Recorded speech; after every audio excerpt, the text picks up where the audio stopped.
तो आज का हमारा टॉपिक है UP board solution class 12 biology chapter 3 human reproduction यानी मानव जनन। तो दोस्तों आज की वीडियो में हम मानव जनन का जो चैप्टर है इसके अंतर्गत अभ्यास के अंतर्गत प्रश्नोत्तरों को हल करेंगे। तो आइए देखते हैं प्रश्न एक क्या है। देखिए प्रश्न एक क्या है, रिक्त स्थानों की पूर्ति कीजिए।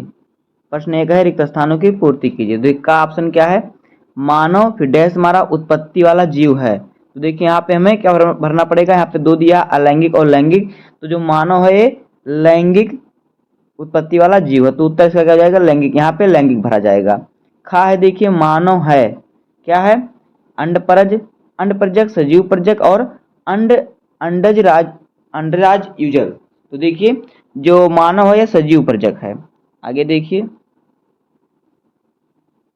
गा, देखिए मानव में निषेचन होता है, मतलब मानव में कैसा निषेचन होता है, तो बाह्य या आंतरिक, मानव में आंतरिक निषेचन होता है। तो हमारा उत्तर क्या हो जाएगा आंतरिक, यहाँ पे आंतरिक भरा जाएगा। घा क्या है, देखिए नर एवं मादा युग्मक होते हैं, नर और मादा जो होते हैं ये अगुणित युग्मक होते हैं, तो यहाँ पे हमारा अगुणित भरा जाएगा। तो उत्तर हमारा क्या हो जाएगा अगुणित। आगे देखिए अंगा वाला क्या है, युग्मनज होता है, तो जो युग्मनज होता है वो द्विगुणित होता है।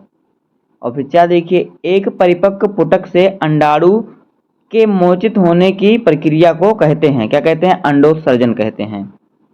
आगे देखिए अंडोत्सर्ग नामक हार्मोन्स द्वारा प्रेरित होता है।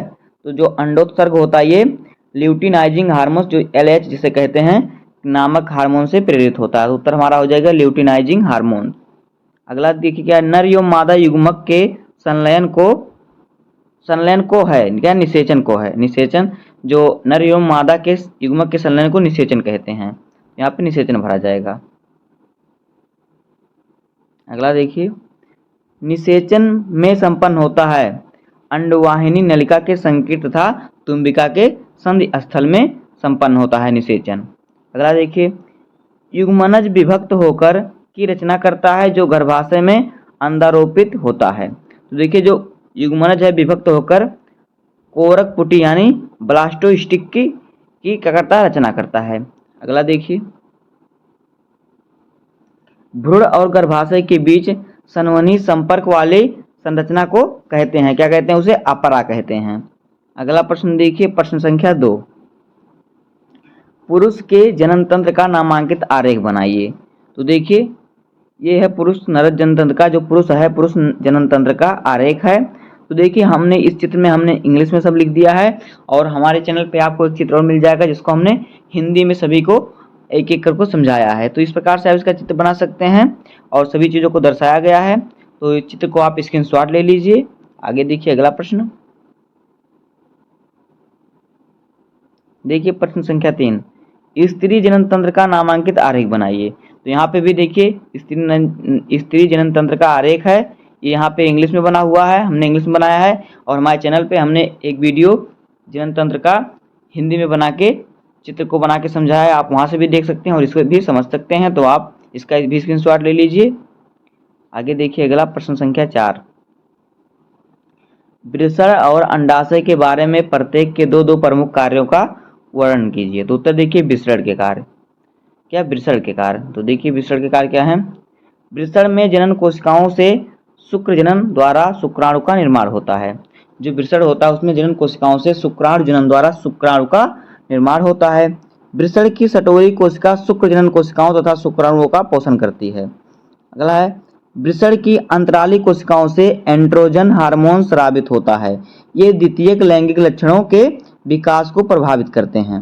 अब देखिए अंडाशय के कार्य, तो यहाँ पे देखिए हेडिंग है अंडाशय के कार्य। अब देखते हैं अंडाशय का कार्य क्या होता है। देखिए अंडाशय की जनन कोशिकाओं से अंड जनन द्वारा अंडाणुओं का निर्माण होता है, और फिर अंडाशय की ग्राफिन पुटिका से एस्ट्रोजन हार्मोन स्रावित होता है, यह अंडोत्सर्ग को प्रेरित करता है। आगे देखिए अंडाशय में बनी संरचना कार्पस ल्यूटियम से स्रावित प्रोटोजिस्ट्रोन नामक हार्मोन्स गर्भाशय में निषेचित अंडाणु को स्थापित करने में सहायक होता है। आगे देखिए अगला प्रश्न प्रश्न संख्या 5, क्या शुक्र जनक नलिका की संरचना का वर्णन कीजिए। तो देखिए हेडिंग हमारा क्या है, शुक्रजनक नलिका। उत्तर देखिए, वृषण का निर्माण अनेक शुक्रजनक नलिकाओं से होता है। शुक्रजनक नलिकाओं के मध्य संयोजी ऊतक में स्थान स्थान पर अंतराली कोशिकाओं के समूह स्थित होते हैं। इन्हें लीडिंग कोशिकाएं भी कहते हैं। इन्हें क्या कहते हैं, लीडिंग कोशिका भी कहते हैं। इनसे स्रावित नर हार्मोन्स के कारण द्वितीयक लैंगिक लक्षण विकसित होते हैं। आगे देखिए, प्रत्येक शुक्रजनक नलिका पतली एवं कुंडलित होती है। यह दो परतों से घिरी रहती है। बाहरी परत को बहिकुंचक, यहाँ पे देखिए यहाँ परत रहेगा, बाहरी परत को बहिकुंचक तथा भीतरी परत को जनन एपिथीलियम कहते हैं। जनन एपिथीलियम का निर्माण मुख्य रूप से जनन कोशिकाओं से होता है। इनके मध्य स्थान स्थान पर सटली कोशिकाएं पाई जाती हैं। जनन कोशिकाओं से शुक्रजनन द्वारा शुक्राणुओं का निर्माण होता है। शुक्राणु सटली कोशिकाओं से पोषक पदार्थ एवं ऑक्सीजन प्राप्त करते हैं। वृषण की शुक्रजनन नलिकाएं वृषण नलिकाओं के माध्यम से शुक्रवाहिनियों में खुलती हैं। शुक्रवाहिकाएं अधिवृषण में खुलती हैं। अधिवृषण से एक शुक्रवाहिनी निकलकर वंक्षण नाल से होती हुई उदर गुहा में प्रवेश करती है। शुक्रवाहिनी मूत्रवाहिनी के साथ फंदा बनाकर मूत्र मार्ग के अधर भाग में खुलती है। देखिए इस प्रकार से इसका चित्र हो जाएगा, आप इसका स्क्रीनशॉट ले लीजिए। आइए देखते हैं अगला क्वेश्चन। तो देखिए अगला क्वेश्चन क्या है, शुक्राणु जनन क्या है। संक्षेप में शुक्राणु जनन की प्रक्रिया का वर्णन कीजिए। तो देखिए इसका उत्तर, नर युग्मक शुक्राणुओं की निर्माण प्रक्रिया को शुक्रजनक कहते हैं, शुक्रजनन कहते हैं। वृषण की जनन उपकला के अर्धसूत्री विभाजन द्वारा शुक्राणु बनते हैं। यह क्रिया निम्न प्रकार से होती है। नंबर आ लिया, देखिए क्या लिखा हुआ आ। स्पर्मेटिड का निर्माण, यह क्रिया अग्रलिखित उपचरणों में पूरी होती है। देखिए किस प्रकार से, पहले क्या होता है, पहला हमारा है गुणन प्रावस्था। तो देखिए गुणन प्रावस्था, प्राथमिक जनन कोशिकाएं समसूत्री विभाजन के द्वारा विभाजित होती हैं तथा स्पर्मेटोगोनिया बनाती हैं। स्पर्मेटोगोनिया बनाती हैं। ये सभी कोशिकाएं द्विगुणित सूत्री होती हैं। अगला है वृद्धि प्रावस्था।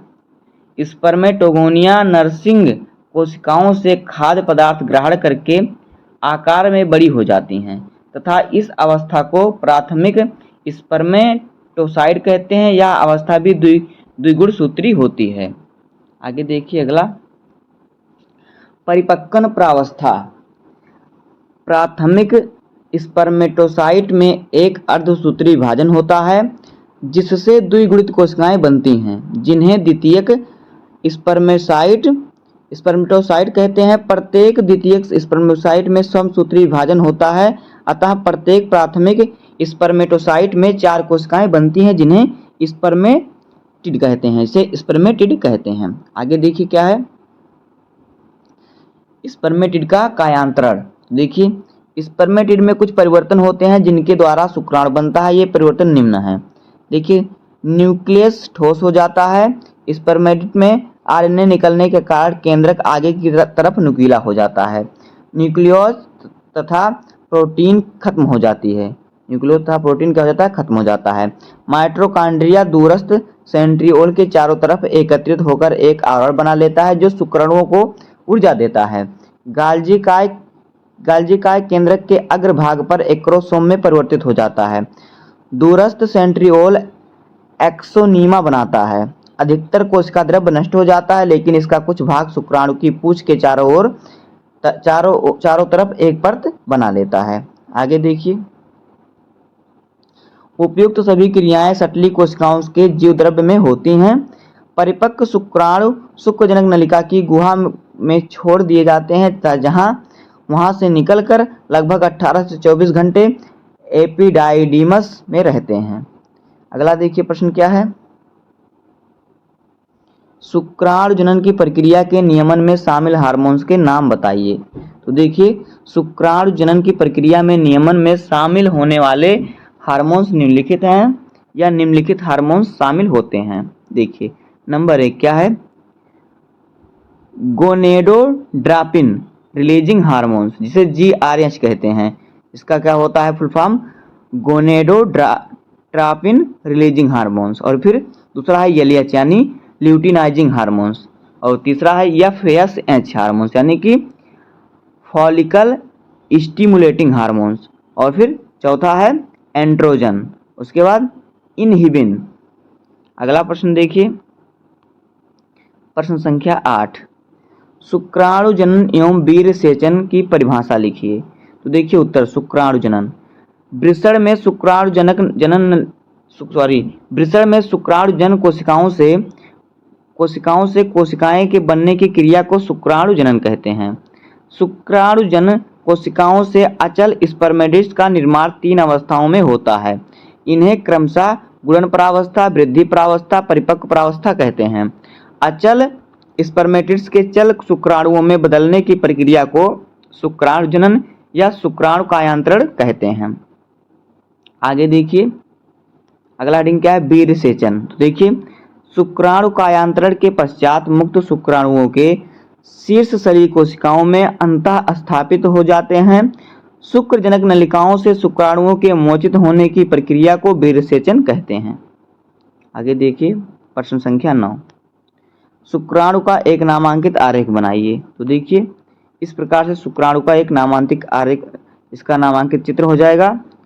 तो यहाँ पे हमने इंग्लिश में लिखा है, देखिए टेल यहाँ पे यानी इसका पूंछ है या इसका सिर है, हेड है, हेड का मतलब सिर होता है, इसकी गर्दन है। तो इस प्रकार से इसका चित्र हो जाएगा। अगर आपको इंग्लिश में समझ में नहीं आ रहा तो आपको हमारे चैनल पर हिंदी में भी इसका चित्र मिल जाएगा, तो आप वहाँ से जाके देख सकते हैं। अब आइए देखते हैं अगला क्वेश्चन। क्वेश्चन नंबर 10 देखिए क्या है, शुक्रिय परद्रव्य के प्रमुख संघटक क्या हैं। तो देखिए, अधिवृषण, शुक्रवाहक, शुक्राशय, पुरस्थ ग्रंथियों तथा बल्ब्योरिथम ग्रंथियों के स्राव शुक्राणुओं को गतिशील बनाए रखने तथा इन्हें परिपक्व बनाने में सहायक होते हैं। इन्हें सामूहिक रूप से शुक्रिय प्रद्रव्य कहते हैं। शुक्राणु तथा शुक्रिय प्रद्रव्य मिलकर वीर्य बनाते हैं। शुक्रिय प्रद्रव्य में मुख्यतः फ्रक्टोज, कैल्शियम तथा एंजाइम होते हैं। तो दोस्तों, इस प्रकार से हो जाएगा अभ्यास के अंतर्गत प्रश्नों का उत्तर। तो ये हो जाएगा हमारा पार्ट 1 का वीडियो। उम्मीद है कि आपको वीडियो पसंद आया होगा और इसका उत्तर समझ में आ गया होगा। अब मिलते हैं पार्ट 2 के वीडियो में, तब तक के लिए धन्यवाद। जय हिंद।